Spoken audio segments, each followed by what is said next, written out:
So ladies and gentlemen, good morning and welcome to this inaugural event of the first International Maritime Human Rights Conference. This first conference has been titled Respect, Responsibility and Remedy in the Maritime Environment. And I hope that it's the start of something new. One of the great problems certainly this country has, which is really disappointing given that we have our maritime heritage and also an island nation utterly dependent on seafarers, is that there is sea blindness. The shipping industry is very much hidden from view. Most people on the street don't really know what happens out at sea. They might see ships out on the horizon. They don't really understand what's going on out there. Seperti saya juga direndahin di situ, merasa People have forgotten that the Tesco shelves are filled by products that seafarers bring to us. The sea is a foreign environment necessarily to man. Man lives on land, man does not live at sea. Living and working at sea is a brutal and tough environment. It's unforgiving, it's relentless. The sea is no friend of any man, it must be respected.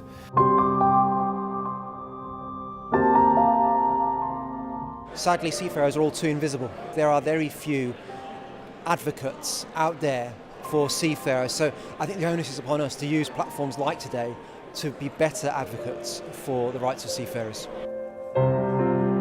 I'm going to step into what was called a toxic subject, and I'm going to jump in with both feet.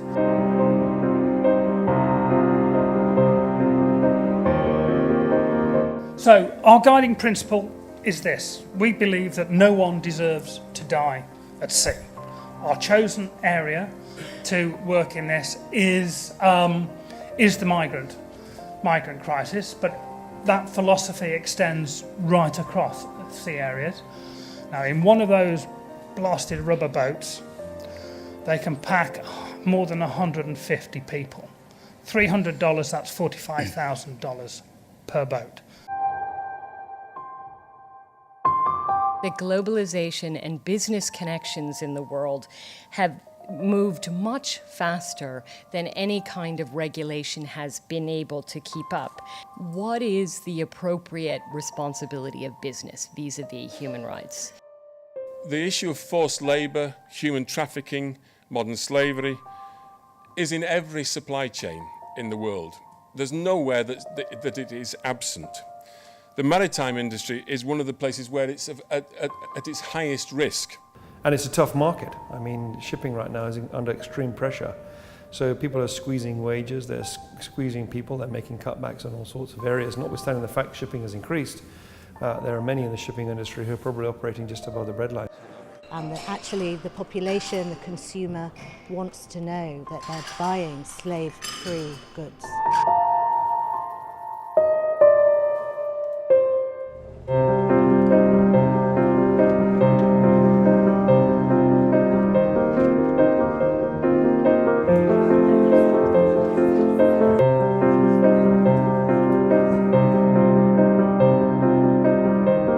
I think if you understand one thing, you should understand this statement. When I was recently back in Somalia, I asked one of the men on the seashore, I said to him, "Are you done with piracy now? Will you go back and do it?" He said, "Piracy is in my blood." So it will continue. And we need greater mechanisms to support the individuals on shore and give them work so that they are able to engage in other activities and put down their guns and their skiffs. Do pirates have human rights too? And does a person who commits a heinous crime, do they have human rights?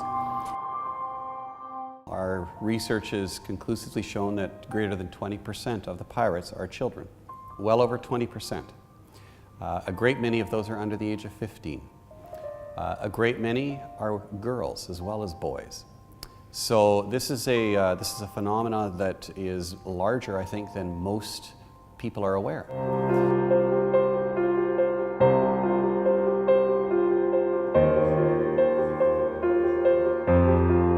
Approximately 1,000 vessels, large ocean-going vessels, are broken every year, and more than 70% of the world end-of-life tonnage ends up on 3 beaches, one in India, one in Bangladesh, and one in Pakistan. There's a high risk of accident at the beaching yards because there the vessels are ramped up on a beach. Migrant workers break them manually with torches, huge blocks of steel fall off, so we see explosions, workers crushed by falling steel plates. In Bangladesh we also see high numbers of illegal child labourers, so children under the age of 18. Up to 25,000 men in Bangladesh who are being used as shipbreakers in very exploitative conditions, where there's no regulation of the industry, and they're held in debt bondage because they can't afford to leave until they're paid, and owners know that. What we're hoping is that with all of the will that's here today, those who are in power of the industries can be interested in looking at these dark corners and seeing that there's quite significant abuses that they need to appreciate and take action in relation to.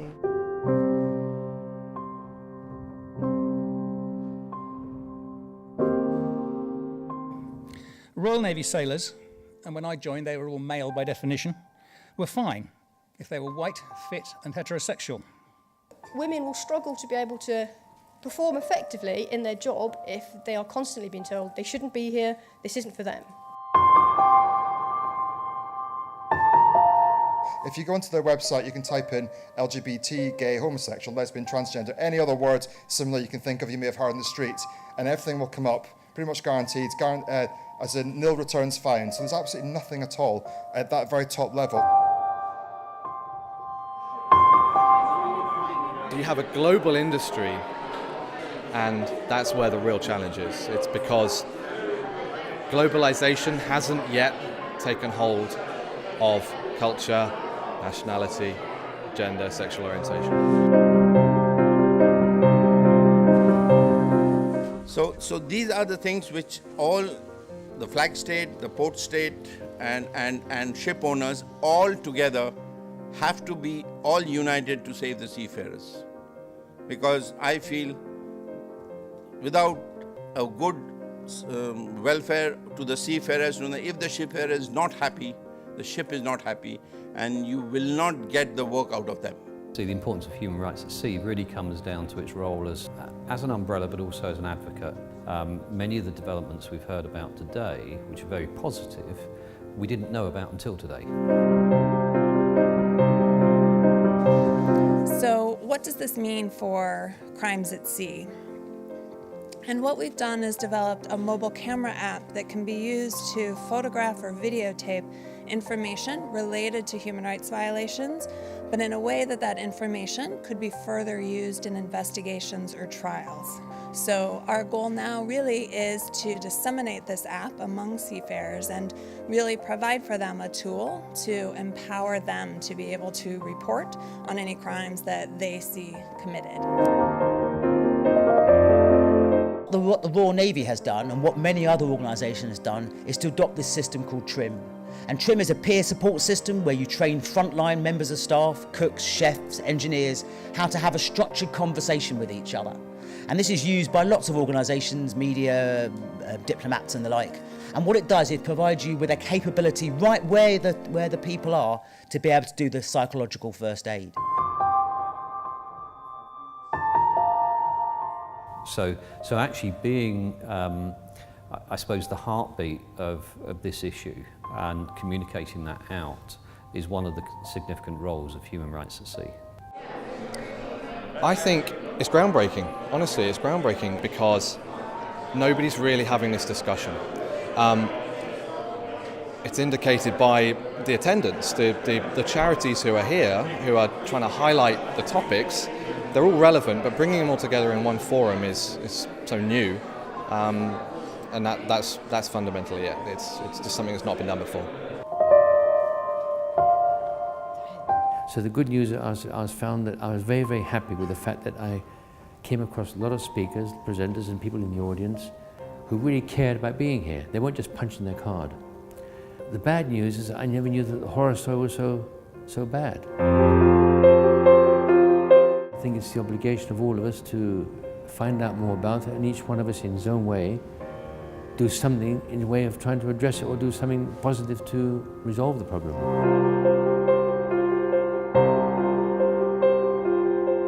Well, I think Human Rights at Sea has created a collegiate environment today that I haven't seen before. And I think that people who have been looking at the same problem through different lenses have left today's conference with more in common than with greater differences between them.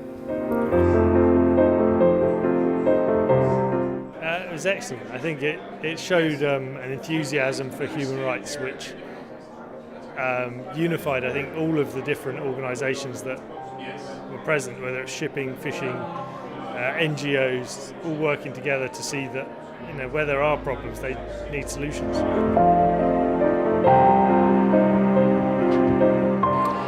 I have huge hopes for what the future of the industry will be.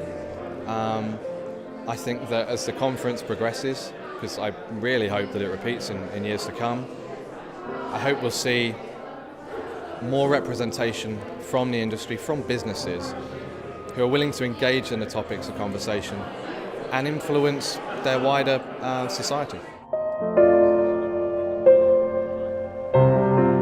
So I spoke about a call to action,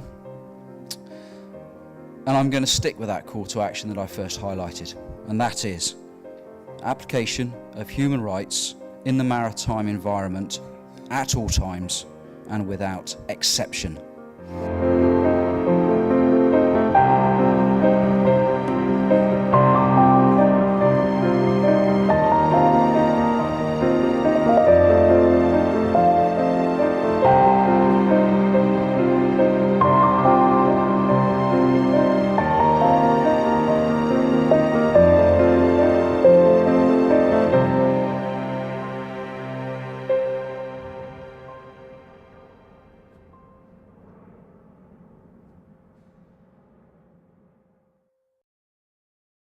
The human rights at sea aspect, why I support David on this particular aspect is that in principle it was non-existent. There was a lot of talk about it, but very little action. What David's done actually is he's taken the initiative to form something, to put his hands in his pocket, do the right thing, and put together an initiative which will benefit the shipping communities at all levels. And whether that individual is an owner, or that individual is a bosun or an oiler on board a grotty tug operating in some far-flung sea, he will have the opportunity to be protected by those human rights, and those tentacles will gradually grow and extend into areas where hitherto they weren't.